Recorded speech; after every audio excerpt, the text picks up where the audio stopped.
Welcome back again, lost soul, for week 2 of Hell-O-ween as I make more of your toy screams come true. Supernatural. Now you can join the battle between brave Lionheart and evil Skull and their eerie ghostlings. Lion, you're dying. Now, Master. They change to fight with ghostly might. Turn them into the light, and they change into even more powerful creatures. Now, the lion in me is free. Take this! Supernaturals. Lionheart, Skull, and Ghostling sold separately. New from Tonka. I don't think you'll be having any sweet screams anytime soon after we're done taking a look at the Supernaturals. So here you can see I've got a motley crew of baddies and goodies, and one guy seems to be encased in a little plastic tomb. Now this poor fellow here is a ghostling, and you can see the Supernaturals logo and the creepy thorns and thickets warning you to dare open the package. So this little fella here is a mad scientist, and I suppose they locked him away because he was a little too crazy, and he can turn into an invisible man. You can see the hologram as he changes into invisibility from mad scientist to invisible man.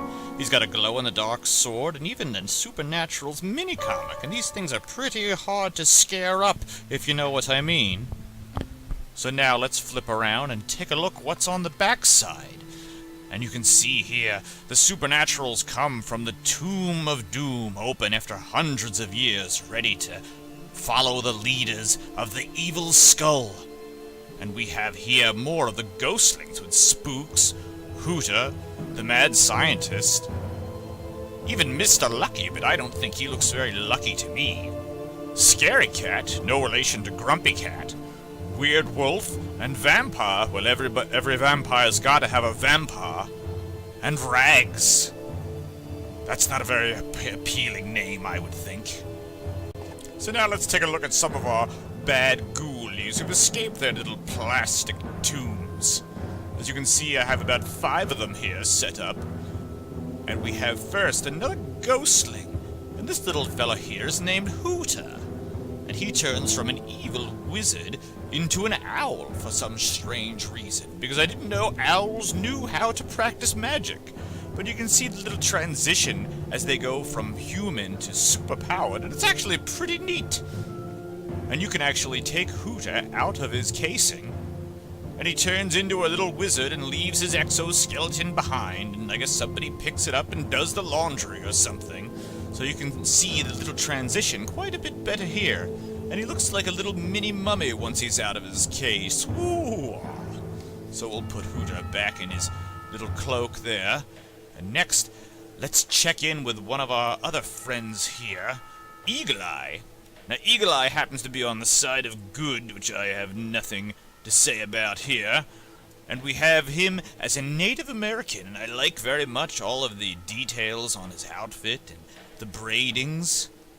And he looks very true to his tribal heritage with the hair and the outfit and everything. And now some of these here, a few of them have lost their clothes, but you can take off the chest plate and you can really see their inner beasts come to life.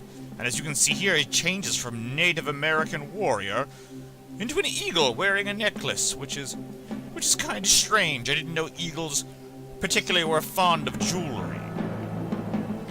So pretty interesting, I'll have to say. So let's put him back together, and we'll put him back over there with his other group of ghastly little buddies.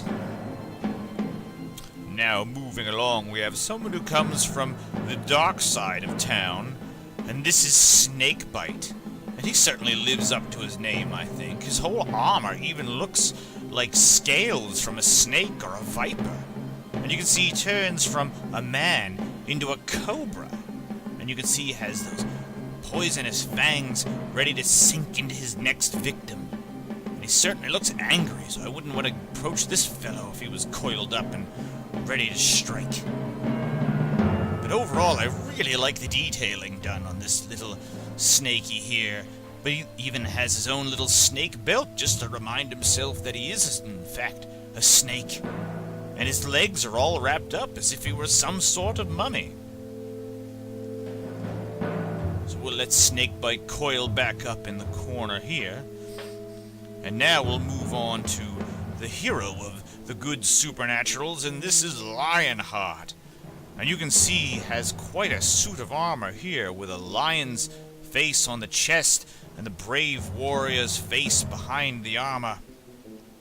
And you really have to like the lion's chest on the front of it, meant to scare his enemies into running off, and all of the great detail that's done here with the blues and golds and all of the trim that they put around here. It looks very, very nice, and he looks like he's ready to take on any battle here. Now, all of the supernaturals are very well articulated and should have these chest plates, but some of these guys here have lost them along the way. The toy line came out in 1986 by Tonka. So now let's take his chest plate off here, and you can see his full transformation from a noble warrior into a lion ready to strike.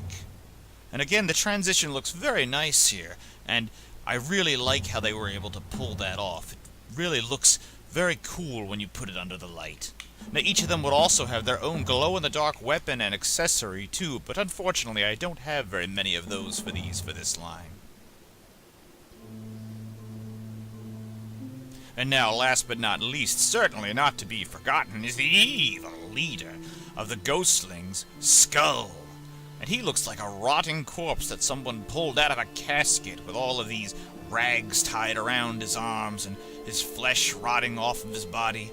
I really love the ghoulish color scheme here with the purple and gray, and he just really looks like quite the corpse. Now, when you turn him into the light, you can see he turns from a decaying corpse into a full-on skeleton. So there's really not much left to our old bag of bones here in the first place, but he transforms into a much more evil form once he's exposed to the light and turns into his full fright of Skull. Don't know if we have any relation to Skeletor or not. So hope you guys enjoyed taking a look at the Supernaturals line with me, and remember to turn back in next week for week 3 as Hell-O-ween continues.